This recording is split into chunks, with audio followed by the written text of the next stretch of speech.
Okay, welcome back, everybody, to the Desert Harvest podcast. We talk about Arizona's culinary bounty, among many other things.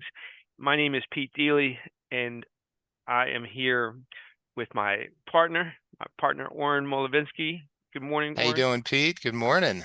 I'm doing great. I'm on the road, so I'm actually talking to you from California for an Arizona podcast. We seem Wait, to where be. the hell is California? I know I hate to even say it, but it is lovely out here. And you know what? Let me give some props. We were out, my wife and I were out at a restaurant called CDM down in Newport Beach, and they did a great job. And particularly, let me acknowledge Kate, who answered our 1,001 questions about where they're sourcing their food, where their, chefs getting their inspiration.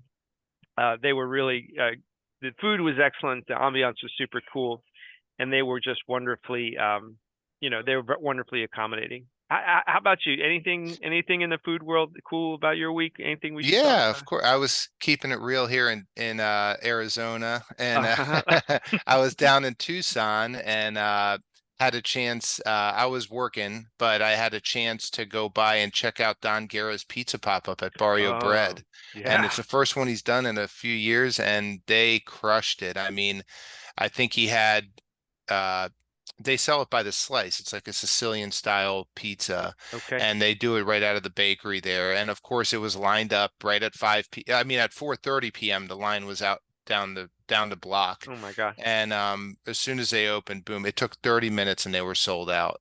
It was crazy, and yeah, it was a lot of fun to watch and good pizza. Oh, without a doubt. Yeah. Well, if you want to get Don's bread, you got to get over there early, right? Means you may by noon all that's gone. So the pizza sounds like it went out the door in the same Yeah, it was same cool. fashion. Yeah, Yeah. really good. And of course, that dough is a Sonoran flour dough, so it's a native flour to our region, which is pretty cool. It's fun to watch, of course, with what we're talking about, that whole connection and I know a lot of what we'll be talking about today. Well, I mean, yeah, that's a really great example of what, when we talk about the chain from the agriculture that we feel great about to is it very loud and noisy in I this? can't hear anything Oh, now. okay, Yeah. it's all good. Okay, Yeah. I'll edit this out. Yeah, I mean, what you just described, I mean, is in practice what we hope to foster out there in the community, right? I Hmm. mean, where the connection between things that are grown and what we feel is the right way, the proper way, both sustainable, regenerative, all the things that that we talk about along the way, and how does those products then get transformed by the creativity of the chef and the ambiance that the restaurateur presents this wonderful food in, and then it lands on the plate of the customer, and Well, but that brings a great example. Sorry not at to all. break in there, but Yeah, you just mentioned Kate, right? yeah. From CDM. She was awesome. So yeah, both of us have been listening to podcasts, and I think I mentioned a book I listened this week called Unreasonable Hospitality, Right. and it talks about the delivery of that guest experience. And I think you experienced that, and that's Yes. important. So how important that, Kate, who's I'm assuming she was a server, how she's the ambassador for that chef. So we could talk about the chefs, but really the connection is through that server and and in other restaurants through the cashier, through the order taker, whatever you want to call it, they're really the ambassadors of that cuisine, of that food. And it was interesting, Oren, just to not, I don't want to dwell too much on it as we get into the topic, but Kate she was running the restaurant, so her role is really like whatever. I don't recall her specific title, but like she had responsibility to make sure all the moving parts are. Oh, So okay. so for her and her relationship to her server and the people who were bussing the tables and the chef and the bartender created like a set of relationships over this 90 minutes, 2 hours that we were there that got us into conversations about like the balancedness of the cocktails. And we thought that Hmm. the almonds and the beets and the salad just tasted to us a little unreasonably good. Like we were like, how does this beet taste as good as it is? and we were curious about the physical structure and the design. They took us down there. So it was a wonderful kind of example of harmony among everybody playing their role within the restaurant, and then people coming in and out of the conversation all night. And by the time we left, we were like, build a restaurant down in Arizona. We took Kate's card. It was really we'll talk about unreasonable hospitality. We were a table of two, and we had a team of seven that at some point Right. in time were touched throughout the night, all with intention. Like, oh, I heard you wanted to talk about the balancedness of the cocktail. Let me tell you how we got there. It was amazing. That's Um, really cool. it Yeah. was. We'll have to, the theme of this episode will have to be restaurant harmony. How about that? I like it. All right, restaurant harmony it is. Now, over time, like what's important to the consumer certainly changes, and certainly has seasons of like something comes into vogue, and this is important as a draw, and so on and so forth. And the notion of farm to table, there was probably some time in history where the farm and the restaurant were maybe in the same place however many years ago, and so there would be no need to make this distinction that of course the food is coming from, like a farm. So I wanted to ask you a little bit about the history of this notion. Like when we talk about farm to table, does it have a specific origin, or when does it come into our consciousness that this is a thing? A farm to table is in fact a thing to talk about, things to be attracted to, etc.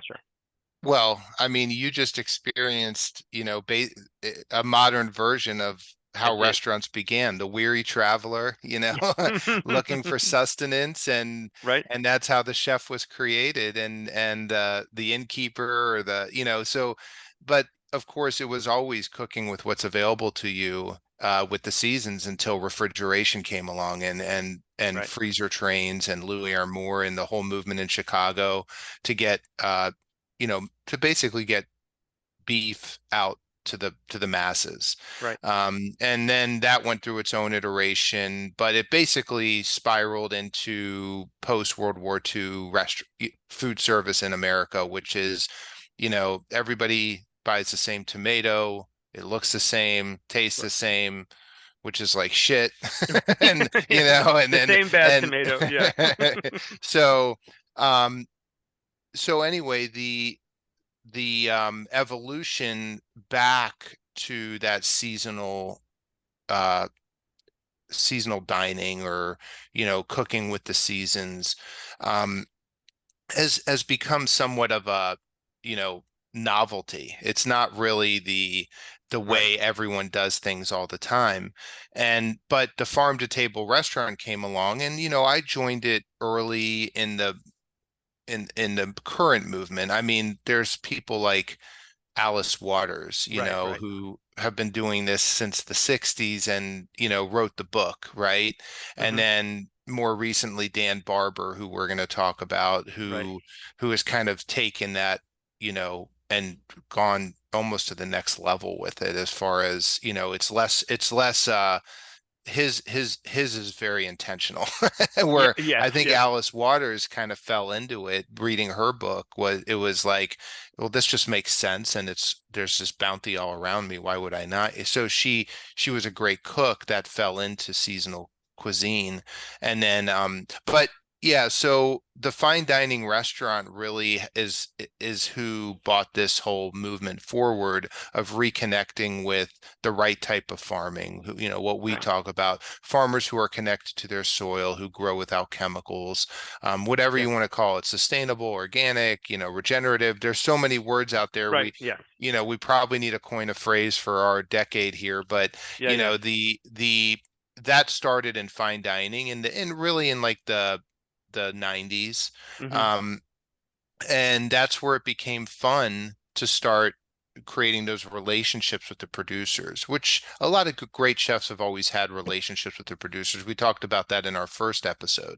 Right. But now the the transition, Chipotle was really one of the first to do it, interestingly, now that I Yeah. think about it, when they went to Nyman Ranch. Right. Yes. Yes. And when Chipotle blew up, so did Nyman Ranch, and then they ended up all of them ended up selling, but but Yeah. they still have that idea. And that was the first time I was operating a fine dining restaurant in Georgetown in Washington, D.C. when the first Chipotle opened in Georgetown. So it was a Oh, huge deal. I mean, this is, now a Chipotle opening in your backyard is not that big of a deal anymore. right, But back then it was like, I mean, it was big.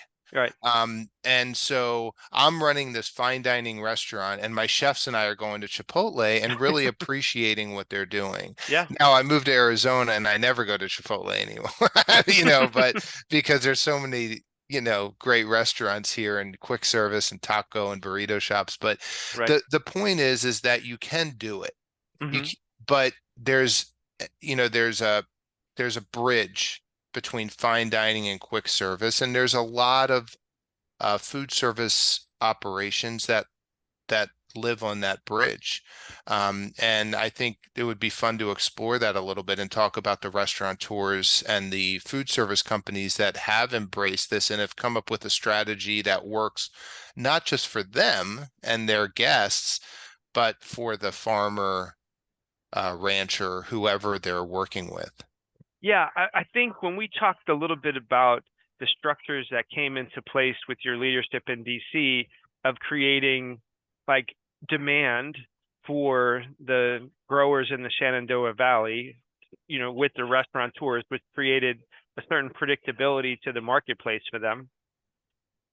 And then those restaurateurs creating demand for consumers to come have that food was a virtuous cycle that ended up also then affecting like the food kitchen environments in DC as Hmm. well. So there was this extraordinary set of things that were all working together. When you think about um, the the idea of where the demand of this comes from, there's probably the most sincere people involved of it want to make sure that they're authentically connected to the farms. But then we get into this logistic question that we talked about in the last episode, where do you have aggregators that can bring you, Hmm. a bunch of things at once? Because it's one thing to get your broccoli here and go through the list of that. It's another thing for someone to show up and say, here's what you need this week or today, all at once. So it seems a little bit complicated.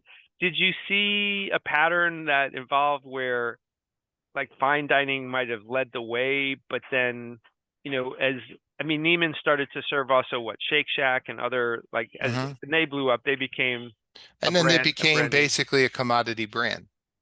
So this tension is something that's going to probably be present frequently, which is if the demand rises too quickly without the scale to keep the product with the same integrity that it was in the beginning, like does it then change what the original impulse was? I don't know what when you say commodity for Neiman, like what did the quality Yeah, change over time? because you're Just scaling. Chipotle obviously scaled tremendously, right, right? And they wanted to have that single producer relationship with Neiman Ranch, right? So right. then, well, you guys at Neiman have to figure out how to keep up with us, right? I mean, I don't know how the exact Sure, yeah, conversation right, went, right, but right. that's basically the story, right?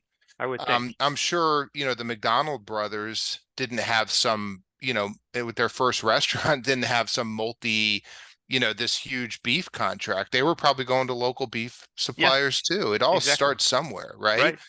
So scaling in the right type of agriculture, um, doesn't it probably can never mean scaling with one producer, Right. because that's how it gets out of whack, right? Yes, yes. That's how you lose what makes it special to begin with. The flavor, how you feed the animals, how you feed the soil, which feeds the plants, which feeds the animals, all those wonderful things that we've learned about. Um, is you lose that when you scale agriculture. So you can scale restaurants, but I think it brings me back to Bon Appetit Food Service. And I Yeah, think let's talk about that. Yes. yeah, you've interacted with them, in the higher education world. Right. And I don't know their exact story, but they started out in the restaurant business, I believe. Um, And I sat on a panel with them back in Washington, D.C. at a farm to table conference when that was still a big deal, right? Yeah, You right, know, the right. Yeah, farm to yeah. table movement. So it was really introducing restaurateurs and chefs to producers. And they told a very compelling story. So they told a story about, and this was the head of the organization, about their food service in Yellowstone National Park. They provide all the food service at Okay. Yellowstone. So there's these wonderful restaurants, I guess. I've never been, but it looked pretty cool. There were pictures up on the screen. Yeah. And so they serve a lot of meals. Let's just put it that way. Okay. So they said, well, here we are in the middle of, this beautiful country. There's so many great ranchers around. How can we make them a part of this? So they started working with the American Grass-Fed Association, and which is a great organization that certifies grass-raised animals. Right. And they started working with some of the local larger ranchers, Mhm. who, even the larger ranchers, they were like, okay, well, this is how much beef we go through. Mhm. And they were like, yeah, you're freaking nuts. There's no way I can even process that amount of beef for you. Right. And what am I going to do with this cut and that cut? So then, typically at that point, the conversation just breaks down and they're like, okay, we're not even speaking the same language, Right. like we just need these cuts. And the other person's like, well, what am I going to do with the rest of my cow? Right. Like Yeah, I can yeah. only eat so much. So then they stepped back, took a deep breath, and came back, and Bon Appetit put a strategy in place and said, our goal is to get to 10%.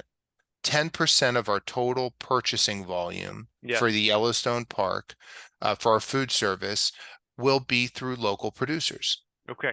And so that's doesn't sound like a lot, but to those local producers, that was a lot. Right.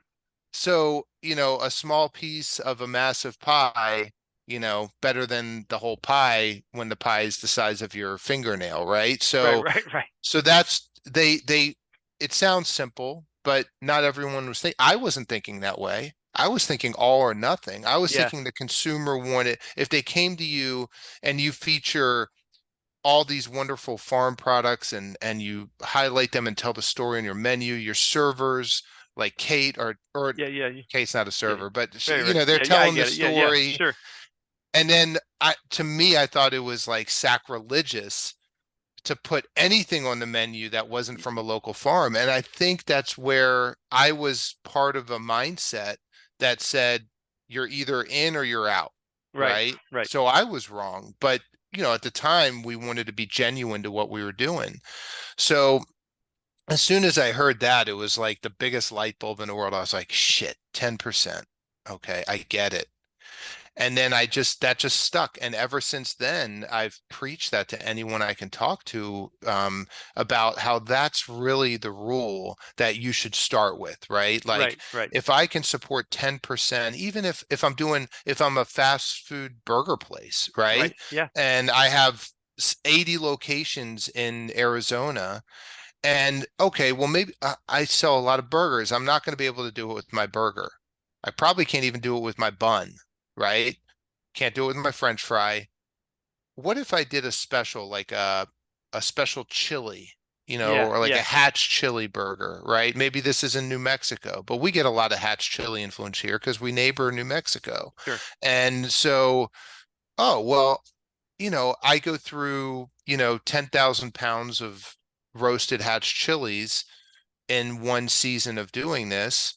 I wonder if I could do that, right? So Right. then, boom, now you've maxed out the Hatch chili harvest. So that's just one small example. Mhm. If you're a taco concept, um, maybe you can introduce a special taco, and then you build it into your purchasing system. It's not about putting it on the menu, it's about the system. Right. Because you got to remember, in the restaurant industry, especially in quick service, I mean, you're talking about a 14-year-old kid or 15-year-old kid, maybe 16 now, who got in as a cashier to make a little extra money in high school. Fast forward 6 years, they're now running that restaurant. Right, right. right? That Yeah, happens a lot. That, sure, and so these kids have never been in uh through purchasing school, or sure. they haven't read books on strategies and procurement. They want it easy. They want, so they're really who you're building around, and you have to make it easy for that, somewhat inexperienced manager to procure. So Yeah. you have to set up systems at the ownership level that allow for your restaurant to do it. So I think quick service can do it. I think it takes a lot of understanding and discussion on both sides, and not a lot of people are willing to do that. Yeah, I mean, there's a lot of subtlety in what, we just went through, because I think if Bless you. It's California. You're yeah, not used to it. yeah, I'm not used to being next to the ocean. I wish I was just a problem I would love to be, solving more frequently. The I mean, there's a lot of subtlety in this conversation for me, because you have the, this logistics question that we addressed in the previous episode, is now you have the logistics of, hey, I'm a restaurateur and I'm under the tyranny of the urgent. I'm 22 and I'm running this, and I may intellectually have some notion like why this is good, but practically my time is spent with what problem has to be solved right this minute. And this is a issue that revolves around having a bit of imagination, having a level of intentionality that speaks to like changing your relationship with everybody. And then if that trust gets broken at any given time, you're a producer and you're on the hook for a certain amount of produce. Like, you have to be consistent enough that the restaurateur doesn't have to wonder, are my hatch chilies coming or not? Because now, Right. if they Yep. if they suspect that you're not going to be able to deliver, it takes next year out of play, because you can't have that. Like, look, Hmm. this is a tight ship. So this is a delicate set of um, things that have to be balanced. And then in the demand creation part of this, like now you have to be brave in a sense, right? Because you got to figure out, well, can we create Hmm. demands for these things that are out of the commodity system and into the bespoke system? What I like about the 10% rule, and Bon Appetit has, very large scale, is in an environment where something doesn't go right, if 10% is what you've accommodated to, you probably, from a business, can work your way around a Hmm. blip if something doesn't happen. So the Correct. all in or all out. I mean, you and I dispositionally are all in and people. I mean, that's sort of how we do everything. Right. But I mean, from a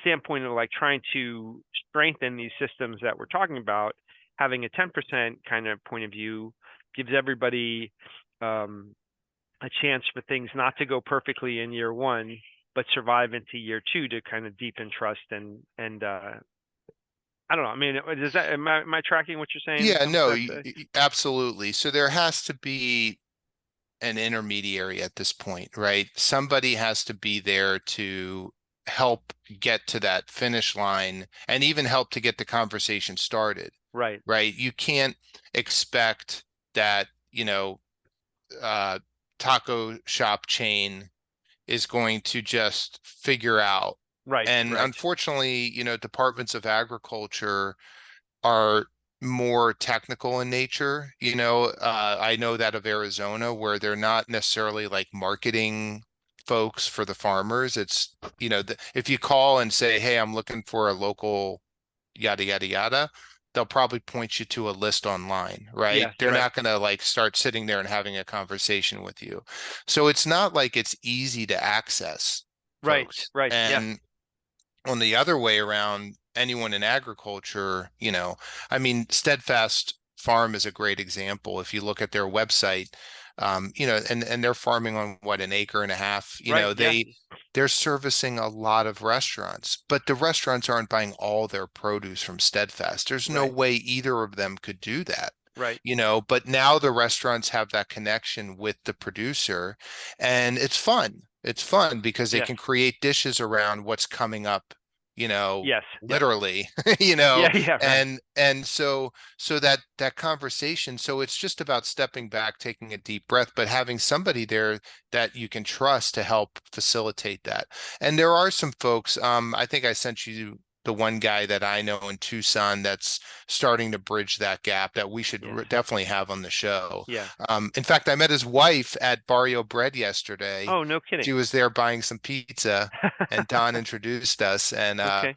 so it reminded me that we need to explore that a little bit more. But he's going and aggregating from the farms Yes. and puts out his weekly list to the chefs, and then they can. So now, how do you scale that, right? So Right. here you have a logistics provider who's also the communicator between these two. He's Right. probably educating both a lot, Yes. right? So, and then how do you then get him further into the conversation or deeper into the restaurant industry or food service industry where he can then do his thing? The people like that are needed, an Uh, expert who bridges that communication. So I'm curious about this idea of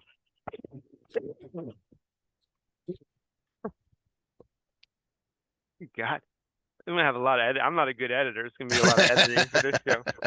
Um, I'm curious about this idea in particular, Oren. And when we talk about, the history of this notion of farm to table, Alice Waters in a, starts to explicitly talk about, hey, the bounty around you should be where you're drawing from first, and all the health benefits that go along with it, but all the other benefits, the social benefits, all the virtuous cycle stuff that we talk, and then as we move along, um, the the places in which um, adopted are more fine dining first, which is not as accessible to everybody else. But in the last, I say, 15 years, I'm curious about your opinion of this. There's a whole set of sort of intellectual leaders, journalists, activist chefs, activist farmers that are starting to take these ideas out of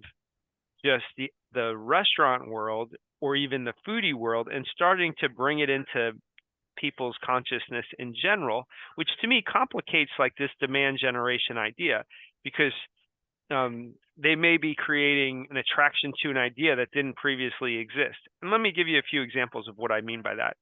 Um, I think Michael Pollan is one of the people we like a lot, and he bridges, I think, if you consume Michael Pollan's information, you might just like his storytelling. Like you may not Hmm. necessarily be really interested in the omnivore's dilemma from I mean, you may not really be passionate about it, but he's such a Hmm. great journalist and writer that you might read that book just because, and maybe you liked other books, and now it's in your consciousness almost accidentally. And then in a different way, I think about Chef's Table on Netflix.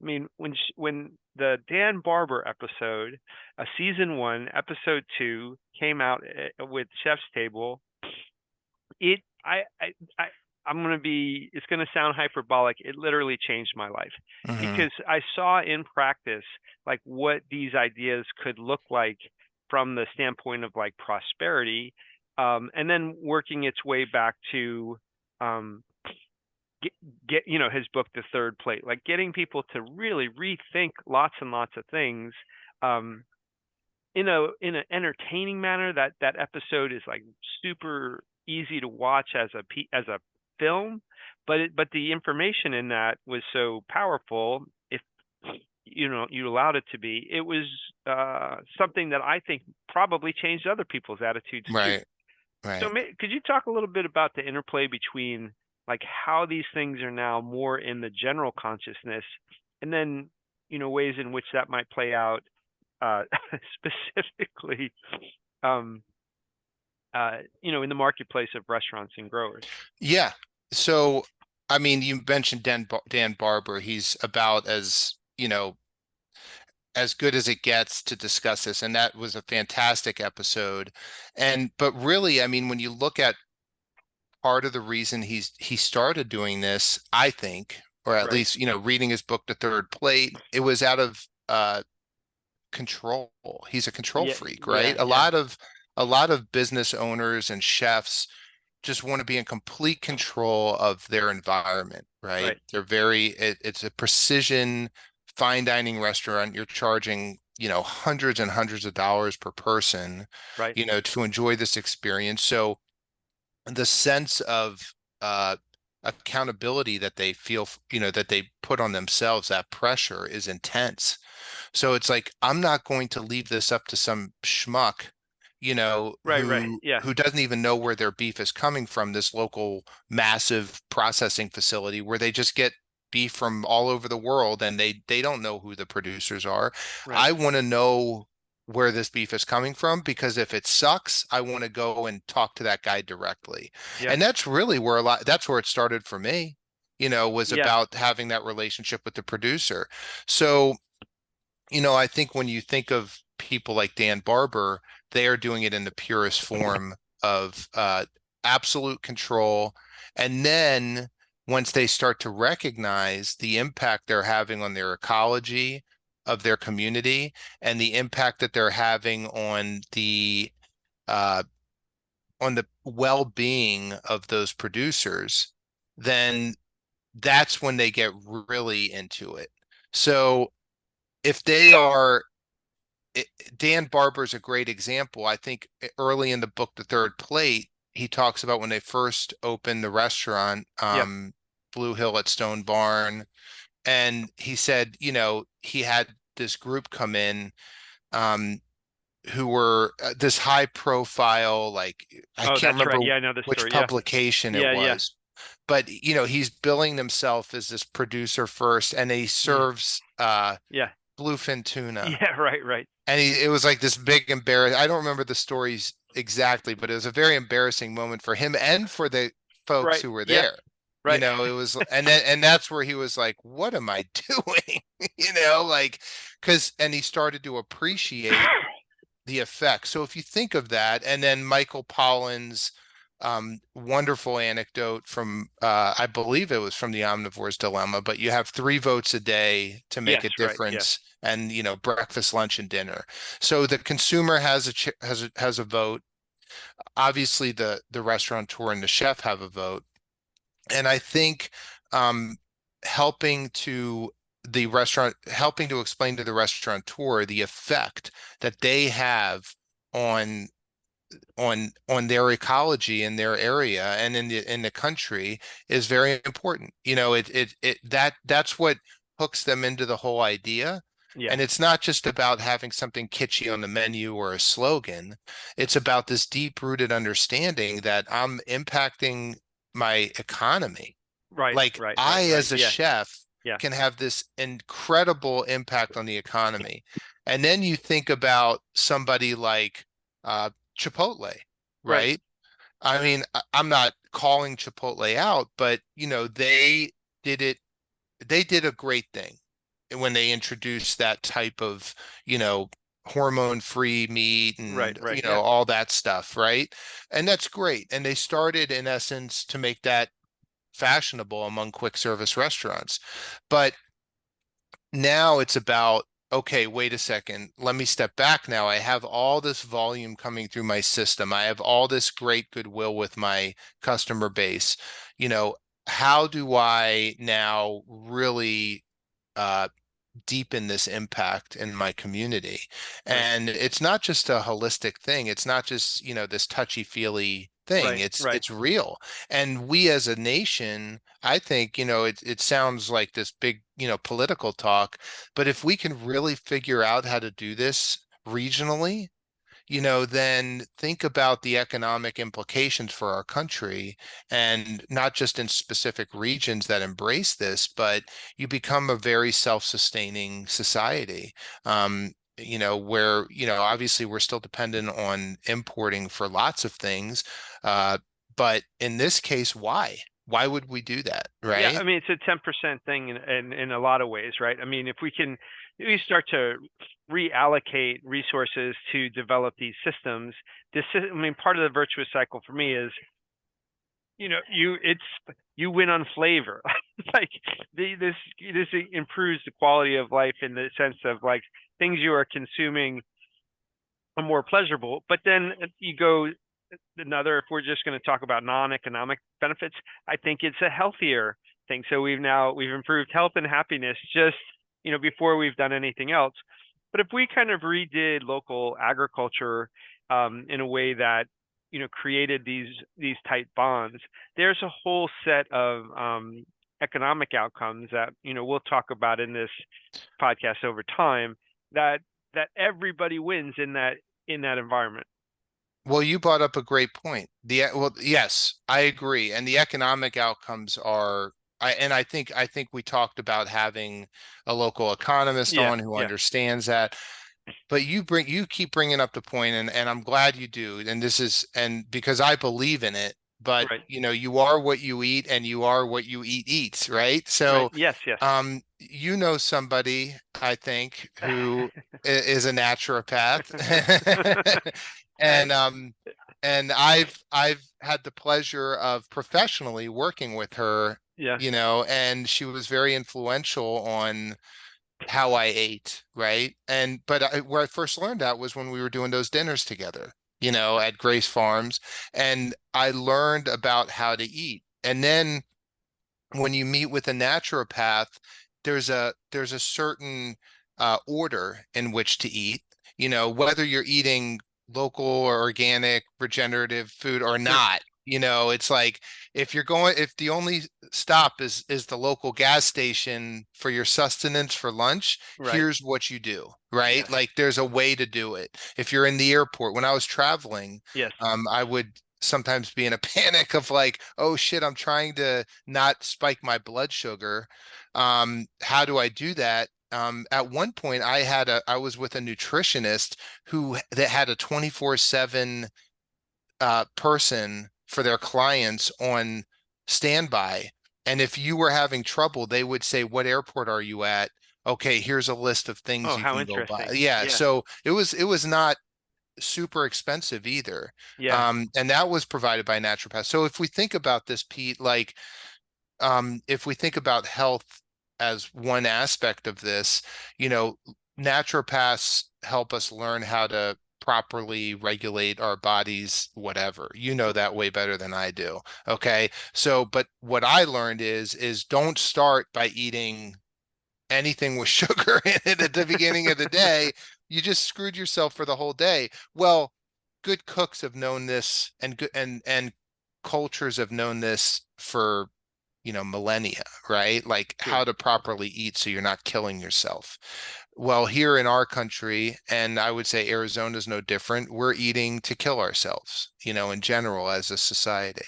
Yeah, I mean, look, this goes without saying. This is like one of my most passionate aspects of these conversations, and my the naturopathic question is in fact my wife, and we think a lot about the relationship between food and health, and I have way too many stories from her practice that talked about somebody who is on an extraordinary amount of medication, and that the conventional medical system said take these pills, and then as that person went to my wife, he said, "Well, let's talk about what do you eat?" And it turned out, like more times than you might expect, like 80% of that person's food was coming through a fast food window, and not high quality food, and just the adjustment of what they were eating so many times reduced the need for this medication that it is impossible for me not to feel connected to the notion that like the poor food and the pharmaceutical business are just either intentionally or unintentionally, I'm not much of a conspiracy guy, but they are a revolving door of business. And we spend, I don't know, about $400 billion a year on type 2 diabetes. And the percentage of the population that is, type 2 diabetic is not a function of the change in people's genetics over the last 40 years. The environment that these people are in has created this health outcome. And if you took all of the money that's being spent on the planet and you improve the health span by 1 year. So if everybody was just healthier 1 year before they went into, it's like a $38 trillion change in the Hmm. planet in terms of where money's being spent. So, I mean, I will admit that I'm very passionate about these changes. When we build these relationships between local growers, local buyers, chefs, all the rest of it, there's this health outcome that will be present in the community that will take time to unfold. I hope I get a chance to study it at some point in time, in which we could say, hey, if you're buying food within this ecosystem of restaurants and farmers market providers and all the rest of it, could we in fact track the improvement of your health? If that's the only change you made, I think that Well, we would yeah. find it very dramatic. I agree, and I think it's a very whatever the opposite of virtuous cycle is. Yeah, right. Yeah. And so yeah, so I would I tend to think I want to think that or believe that the healthcare professionals don't want to see people sick, Right. right? Like I think true practitioners of medicine want to see people healthy. You hear about the guy or gal who has heart problems, but it's usually the guy and Yeah. Yeah. goes in to see his cardiologist and well, you got to stop eating this and you got to start eating more of this, and Right. so um you got to stop smoking, all those things. You have hypertension, blah blah blah. You got, um but I agree with you that, you know, I have a strong belief that the pharmaceutical industry is what pushes, whatever Yes. Yeah. the healthcare industry in some ways, they're kind of attached at the hip. So so what if the healthcare industry had a similar attachment to agriculture, right? Right. Like, I know some do. I mean, I toured a really cool cancer treatment hospital in Goodyear called I think it's the Cancer Treatment Center of America or something. It's really cool, and they've got something called the mom rule because the guy who created that chain of hospitals around the country, his mom was going through chemo and Okay. radiation. She was a cancer patient, and he was just he was by her side, and it was just awful what she Yeah. was going through, Mm. and just so clinical, and there was no love, and so he created this environment, right? Well, part of that is he also they started growing their own produce at the hospital. Yeah. They had a big piece of land behind there. This is a guy who gets it, right? Who Right. understands this whole holistic look at healthcare. And I guarantee you he stands up to, bullying Yeah. Right. pharmaceutical companies, right? So, these are things that we need to bridge all these together because right now the fast food industry is just benefiting pharmaceuticals to no end, right? Yeah. It's Yeah. all together for animal pharmaceuticals, people pharmaceuticals. Right. In many Right. cases, they're all the same pharmaceuticals. Yes. I don't want to have any part to do with that. So, to me, like having a naturopath in your life is probably the smartest thing you can do as a consumer to get your health back on track, even if you just do it for a year, Yeah, I couldn't Um, agree more. Well, yeah. well, listen, like I think I feel like we're at we're laying down the thesis statements of this podcast. So if you're with us on episode 3, you know, we're going to talk about systems. We're not really talking about one-off things, but like ways in which systems serve each other and ways in which they can be refined and all of that. We have deep interest in following those systems from as you have something in the ground and how did that grow to where it landed on the plate and all the systems that are connected to that.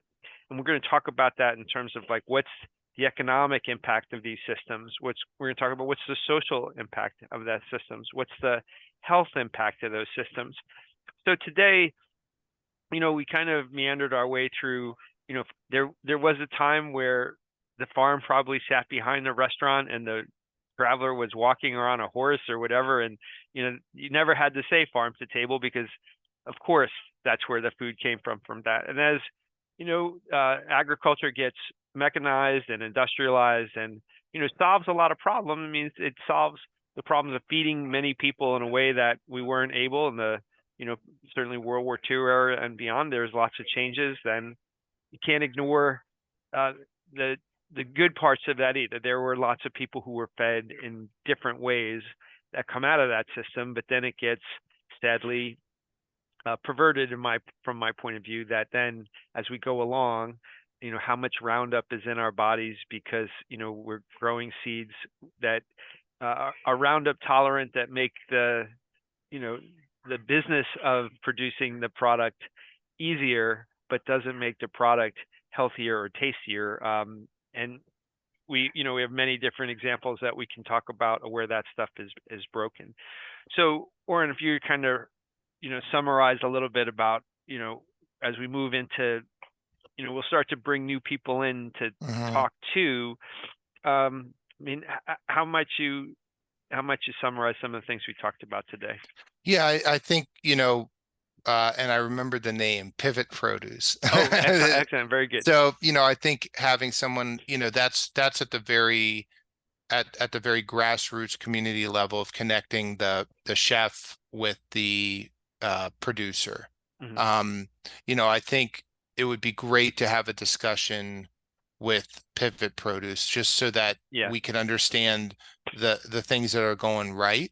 And he's been able to stick it out through the pandemic and everything, so what's going right and where are the biggest pain points for him, and yeah, then that way, hopefully restaurateurs who are listening to the podcast can help understand maybe like a more of a process or a system that allows them to do this without disrupting their whole procurement system.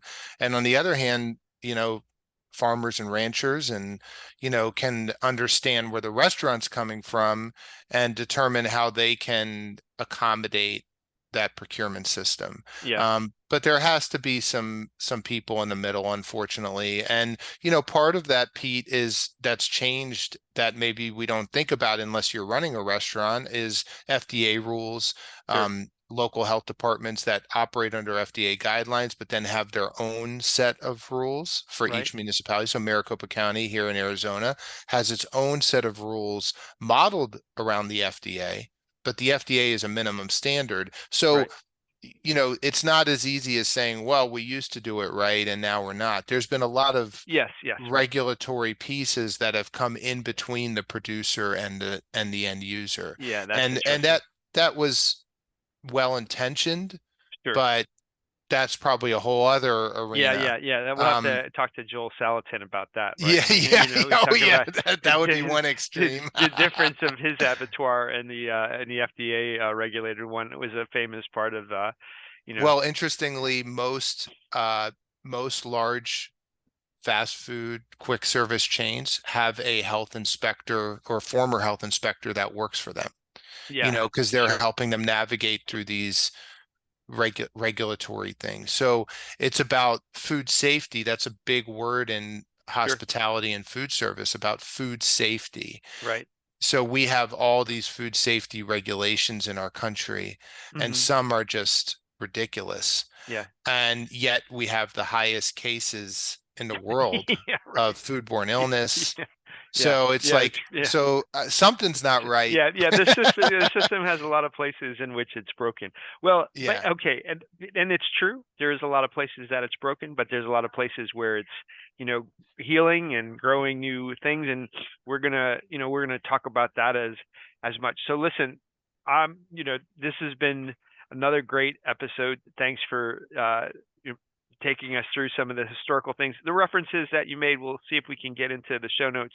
I think Dan Barber's The Third Plate is, for those people interested in these ideas, very illuminating. I'm a big fan of that Netflix show, Chef's Table. So, Yes. season one, episode Fantastic. two is Dan Barber. I mean, and for Arizona folks, please look at episode one in the pizza season. You'll Yeah. find our own Chris Bianco, there at the start of that. Yeah, it's So, a great series. isn't it? Yeah. I mean, Yeah. and it's the information is so like captivating and told. The design of the storytelling is so Yeah. visually appealing. The pacing of it, in my mind, the notion of the well-designed experience at a restaurant and the well-designed experience in other forms of entertainment, so to speak, like a movie, all have this commonality for me of trying to say something specific and saying it in a way that's really, really thoughtful, where all the ingredients are, Chef's Table has this really compelling musical portion of it. The people are interesting. I mean, Sure. it's a great meal in and of itself, And it to borrow wouldn't a it be metaphor. great if there was a version of chefs, they went into pizza, right? Right. And that's really what we're talking about is this in this episode is this transition from that Dan Barber to Chris Bianco, right? And Right. they both embrace local producers. Yeah, absolutely. But look, a pizza, it might be an expensive pizza, but Right. relatively speaking, it's a very accessible Yes. way Yes. to get good food and help grow the local economy, food economy. Right. So if we use the pizza as our metaphor for what we're trying to do here, that pizza could bridge the gap um, to healthcare, to the local, enriching the local grain economy, the Yes. local dairy economy. All those things can be done through that pizza much more effectively. And I think much more, I shouldn't say effectively, much more quickly Yes. than it could in a relatively inaccessible fine dining restaurant. Yeah, without a doubt. Without a doubt. Yeah. Well, Oren, as always, is a great episode. I look forward to our next week's conversation, and I think we got to consider bringing some other people into the fold because I Yeah, know. I'm liking the idea of having Pivot Produce on, Okay, yeah. Well, I think that would be a good entryway and maybe we could provide some help, and yeah, he could help us understand it. We could help each other. I love it. I love all Yeah. that. All right, my brother. Until All next week. right. Thanks, Pete.